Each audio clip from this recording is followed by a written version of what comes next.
Time में जो अनुशासन था वो बहुत ही प्रिय था, आज भी बहुत याद आती है। हमारे स्कूल में ऐसा था कि पहले 2 बेल बजती थी प्रार्थना के पहले, प्रेयर के पहले। तो फर्स्ट बेल में जैसा है कि वो सचेत कर रहे हो तो मॉर्निंग जैसे सेकंड पीरियड में आपको अटेंड होना है।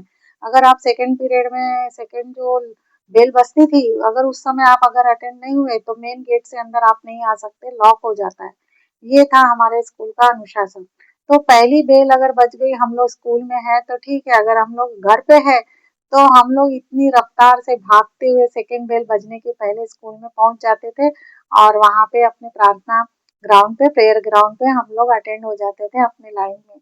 लेकिन कैसा है कि जो कोई भी स्टूडेंट वहां का कैप्टन हो तो उसे तो ऐसा लेट नहीं करना चाहिए, वो दो दूसरी बेल के पहले ही पहुंचना काफी जरूरी रहता था। तो इसलिए हम लोग पहले ही पहुंच जाते थे, हम अपने क्लास के कैप्टन रहा करते थे। तो हम अपने स्टूडेंट्स को बराबर लाइन से, मतलब हाइट वाइज इस प्रकार से प्रार्थना ग्राउंड पे खड़े कर देते थे। और हमारा प्रार्थना ग्राउंड भी इतना अच्छा सजा के रहता था, बहुत अच्छे से। और बहुत बड़ा स्पेस में था हमारे स्कूल का प्रार्थना ग्राउंड। और वहाँ पे प्रेयर होते थे। प्रेयर होने के समय में जब हम लोग जन गण मन जो गाते थे, वो भी बैंड के साथ में, म्यूजिक के साथ में हमारा प्रार्थना होता था। प्रार्थना होने के बाद में हम लोग अपने अपने क्यू से सीढ़ियों से अपर, हमारा सेकंड फ्लोर में सब क्लास के रूम थे, अपने अपने रूम में बैंड के साथ ही हम जाते थे। जैसे मानो रोज एक तरह का, रोज रोज हमारा जैसे एक बैंड का परेड होता है, उस प्रकार हमारे स्कूल में प्रार्थना के बाद परेड के म्यूजिक के साथ में ही एक एक लाइन बराबर अपने अपने रूम में ऐसे टर्न होती थी। और जब सीढ़ियों से चढ़ते थे तो वहां का व्यू तो किसी को नहीं दिखता, तो बच्चे लोग क्या करते थे, जैसे हम लोग बच्चे लोग तो एक एक सीढ़ी जो है वो स्टेप बाय स्टेप न चढ़ के दो दो सीढ़ी को जंप करते हुए अपने क्लास में पहुंचते थे। और अपने क्लास में जब हम सबसे पहले प्रेयर के पहले जब हम पहुंच जाते तो सबसे पहला हम वो लोग क्या वॉच करते थे कि हमारा बेंच बराबर है या नहीं, हमारा चेयर बराबर है या नहीं, हमारा बोर्ड जो है वो क्लीन है या नहीं। अब कैप्टन रहने के चलते तो हम लोगों को पहले पहुंच के ब्लैक बोर्ड को एकदम क्लीन करके डेट वगैरह डाल के रखना पड़ता था। तो सबसे पहले तो हम अपने बेंच के बारे में सजग हो जाते कि हमारा बेंच कहीं हिला तो नहीं, हमारा बेंच किसी ने लिया तो नहीं, हमारी चेयर हमारे पास है। तो दिन भर बहुत अच्छा लगता था। लेकिन काफी लोग ऐसे रहते थे कि वो जब स्कूल छूट जाती थी उसके बाद भी उस बेंच को इधर उधर हेरा फेरी करके अपने पास में रख के चले जाते थे। लेकिन हम लोग तो तुरंत पहुंच गए, हमारा बेंच ही हम लोग ले लेते थे। वो बेंच का डिजाइन भी ऐसा रहता था कि उसके अंदर एक बॉक्स रहता था बेंच में, तो उसमें हम अपने बुक्स वगैरह रखते थे। जैसे प्राइमरी में तो ठीक है, प्राइमरी में बच्चों के पास क्या है, बस्ता ही रहता है। हम उस समय में बस्ता बोलते थे। किसी के पास में बस्ता होता था, किसी के पास में बस्ता सिल के रहता था, चाहे वो घर में सिलाए या बाहर से सिलाए। और कोई कोई लोग उसको शबनम भी बोला करते थे। तो इस प्रकार बस्ता जो है प्राइमरी में तो हो गया। फिर सेकेंडरी में जो है वो बैग वगैरह लेके आ जाते थे। फिर हायर सेकेंडरी में हम लोग जैसे पीरियड वाइज बुक हाथ में लेते थे। जैसे मानो हमने बहुत बड़ा जंग जीत लिया हो, 4 पीरियड के जो बुक्स होते हैं बस उसी को अपने हाथ में ऐसे कैरी कर लिया और चले निकले कि हम लोग बहुत बड़े मिशन पे निकले। बहुत ही अलग अंदाज था और अलग ही मजा था उस समय। आज हमें जब याद आता है तो बहुत अच्छा लगता है कि हमने स्कूली जीवन इस प्रकार जिया। तो 4 पीरियड के जो है, 4 पीरियड के हमारे 8 पीरियड होते थे और 4 पीरियड के बाद में लंच ब्रेक होता था। तो काफी लोग, बच्चे लोग के घर नजदीक ही हुआ करते थे क्योंकि सोसाइटी की स्कूल थी, थापा स्कूल जो है सोसाइटी की स्कूल थी। तो फिर 4 पीरियड के बाद में जो जा पाता वो लोग टिफिन नहीं लाते थे और जो नहीं जा पाते उन लोग कुछ लेके आते। उस समय ऐसे कुछ ये वो चीजें ज्यादा नहीं रहा करती थी, रोटी सब्जी चटनी रोटी फ्राई राइस इसी प्रकार से रहा रहता था। लेकिन हमारा अनुशासन था कि टिफिन में रोटी सब्जी ही लेके आए, सब लोग मिल बांट के खा लिया करते थे। और नल होते थे जहाँ पे कोई बच्चे से हाथ से पानी पिया करते थे, कोई लोग अपना बॉटल कैरी किया करते थे। हम लोग तो 4 पीरियड के जैसे बुक ले आते तो वो बॉक्स में रखते। फिर जब लंच ब्रेक होता तो अपने बुक्स कैरी करके फिर दौड़े अपने घर की तरफ।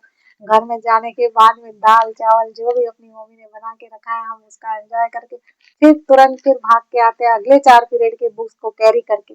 इस प्रकार हमारा 8 पीरियड का शेड्यूल होता था। वीकेंड जो सैटरडे होता था, जैसे बाकी डे में मंडे से फ्राइडे तक जो था वो पूरा दिन मॉर्निंग से लेके इवनिंग 5 बजे तक के हमारे पीरियड्स होते थे स्कूल में। और उसके बाद में सैटरडे का जो दिन था वो अर्ली मॉर्निंग था, उसमें व्हाइट ड्रेस रहा करता था। सभी दिनों में हम लोग ब्लू ड्रेस पहनते थे और सैटरडे को सिर्फ व्हाइट ड्रेस रहा करता था और व्हाइट ड्रेस में अलग ही लुक रहा रहता था। सैटरडे के दिन का क्या रहता था कि पीरियड, डिबेट्स, इस प्रकार के और हस्तकला, हमारे पास में क्राफ्ट, ऐसे अनेक अनेक प्रकार के हमारे सब्जेक्ट रहा करते थे। हमें बहुत एंजॉय किए। जैसे परेड के बारे में जब मैं बता रही हूँ वो है जैसे आरएसपी, एनसीसी, स्काउट गाइड, ये सभी प्रकार के परेड हुआ करते थे परेड ग्राउंड पे। और जब ये परेड कब हो गए, तब अर्ली मॉर्निंग में जब स्टूडेंट पहुंच के उसका प्रैक्टिस करेंगे, फिर उसके बाद में परेड होगा ग्राउंड पे।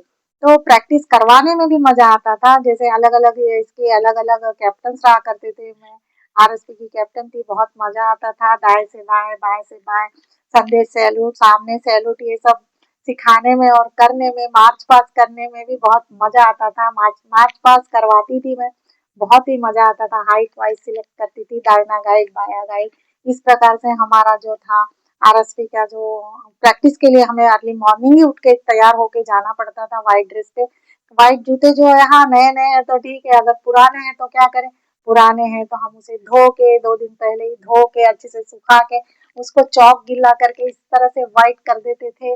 बहुत मजा आता था और रास्ता देखते थे कि ये चौक सूखा है या नहीं सूखा, हमारे जो जूते ब्राइट चमक रहे हैं या नहीं चमक रहे हैं, हम सैटरडे को पहनेंगे तो कैसा लगेगा, ये सब था।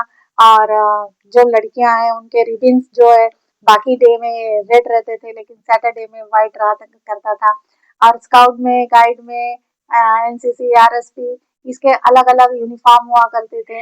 आरएसपी में हमारा जो बैच रहता था, कैप रहता था, स्कर्ट रहता था, बहुत ही अच्छा लुक, अच्छा लगता था वो सब हम लोग जाके प्रैक्टिस करवा के करके फिर उसके बाद में रिटर्न आके फिर अपने स्कूल टाइम पे बराबर सुबह अर्ली मॉर्निंग 7 बजे जाके, उस दिन सैटरडे को हमारा जल्दी छुट्टी हो जाती थी। हम लोग ये भागते थे कि आज तो सैटरडे, आज जल्दी छुट्टी हो गई, थक जाते थे। सैटरडे के दिन फिर संडे को हमारा जो था वो वीकेंड छुट्टी रहती थी। लेकिन उस समय भी अगर संडे को कोई टीचर्स लोग कभी एक्स्ट्रा क्लास वगैरह लेते थे उसके लिए हमें जाना पड़ता था।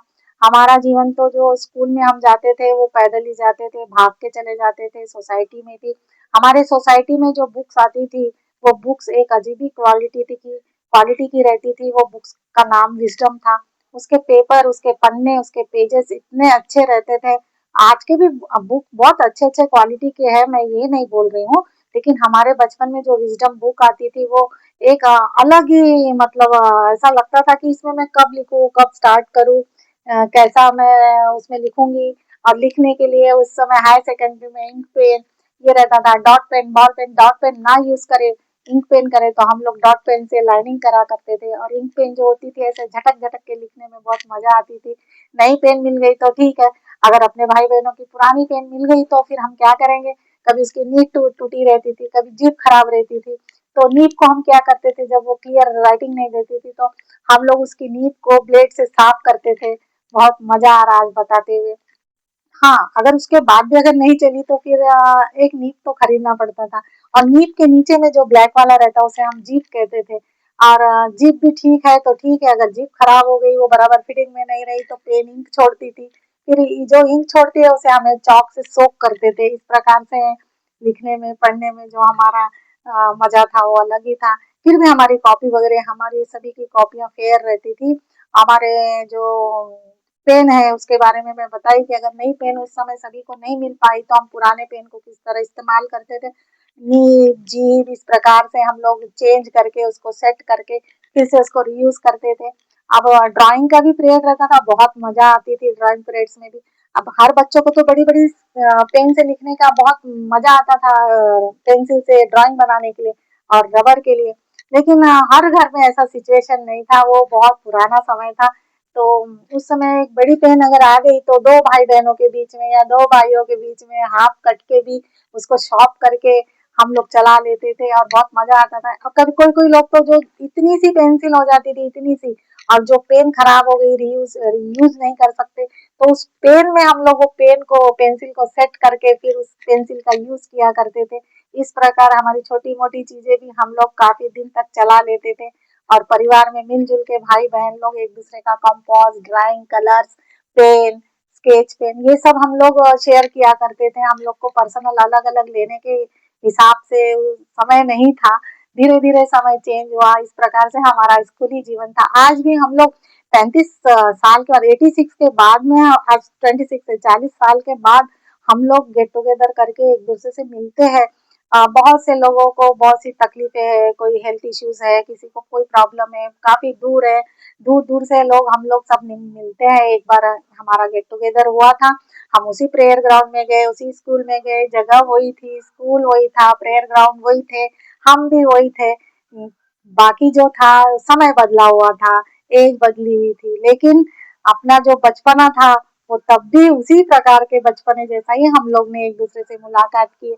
मुझे पता है ये वीडियो मेरे सहपाठी, मेरे जो क्लासमेट लोग हैं वो देखेंगे, उन लोग मुझे जरूर फोन करेंगे और बोलेंगे कि ये बहुत अच्छी बात कही तुमने। आज हम लोग सचमुच बहुत दिन के बाद जब गेट टुगेदर हुआ था, काफी इमोशनल भी हो गए। कोई कोई लोग मथुरा से, कोई वृंदावन से, कोई दिल्ली से, कोई मुंबई से, बहुत दूर दूर जगह से हम लोग सब अटेंड हुए एक दिन के शो में। तो वो एक अलग ही जीवन था, एक अलग ही लाइफ थी। बचपना का जो स्टडी है वो जब याद आता है तो बहुत अच्छा लगता है। हम अपने नातू, हमारे ग्रैंडसन, हमारे ग्रैंड डॉटर से ये बातें शेयर करें अपने बचपन की। हमारे स्कूल में लेझिम, टिपरी, डांडिया ये सब हुआ करते थे। ये सब हम लोग 26 जनवरी, इंडिपेंडेंस डे पे ये सब हम लोग प्रोग्राम अटेंड करते थे। म्यूजिक के साथ में हमारे जो लाइन्स जाती थी टिपरी करके, लेझिम करके और डांडिया खेल के वापस आती थी, वो एक अलग ही अंदाज था। हमारा मार्च पास हुआ करता था, वो मार्च पास करने में भी बहुत मजा आता था। हमारे स्टेज प्रोग्राम होते थे, कल्चरल एक्टिविटीज होती थी, हम लोग स्टेज प्रोग्राम में भी अच्छा बढ़ चढ़कर हिस्सा लेते थे। हमारे डांस जो है क्लासिकल डांस, भांगड़ा डांस, लड़कियां भी कभी लड़के बन जाते लड़कों का ड्रेस पहन के। मैंने तो बहुत भांगड़ा की हूँ, मेरे सहपाठी लोग जो मेरे ग्रुप में थे हम लोग ने बहुत अच्छा से, उस समय मैडम लोग बहुत अच्छी से सिखाते थे कि कैसे 1 2 3 4, 1 2 3 4, 1 2 1 2 इस प्रकार हमें सिखाते थे। जब हम लोग परफेक्ट हो जाते थे फिर म्यूजिक में सिखाया जाता था, फिर गाने में सिखाया जाता था। इस प्रकार हमारा एक डांस जो है वो परफेक्ट हो जाता था। फिर हम लोग प्रस्तुत करते थे हमारे एरिया में खुले स्टेज के ऊपर में, बहुत लोग वहाँ जमा हो जाते देखने के लिए, हमें बहुत मजा आता। फिर हमारी टीम जो हमारे डांस की टीम है उसे मैडम अलग अलग स्कूलों में भी ले जाके हमारा परफॉर्मेंस करवाती, लोगों को दिखवाती। वो सब चीजें जो है वो बहुत एंजॉय वाली बातें हैं जो बचपन की, वो हम आपसे शेयर कर रहे हैं। मुझे अच्छा लगता है ऐसी बातें बताने के लिए। आज के जनरेशन में बच्चे लोग कॉन्वेंट में चले जाते हैं, नर्सरी में चले जाते हैं, प्ले स्कूल है। पहले हमारे समय में बालवाड़ी था, बालक मंदिर बोला जाता था उसको, बालवाड़ी नहीं बालक मंदिर बोला जाता था। फिर प्राइमरी, फिर सेकेंडरी, फिर हायर एजुकेशन, इस प्रकार से हमारा जो था वो चलता रहा पढ़ाई। ये रही बचपन के स्कूल की बातें। हम फिर मिलेंगे। सब्सक्राइब कीजिए, लाइक कीजिए, कमेंट कीजिए, आपको कैसी लगी ये स्कूल की कहानी। अपने अपनी अपनी कहानी अपने अपने ग्रैंडसन ग्रैंड डॉटर के साथ में शेयर किए करिए, उनको भी अच्छा लगेगा उनको सुन के कि अपनी लाइफ में हमने किस प्रकार पढ़ाई की है बचपन में। ठीक है, मिलते हैं फिर अगले वीडियो में। धन्यवाद।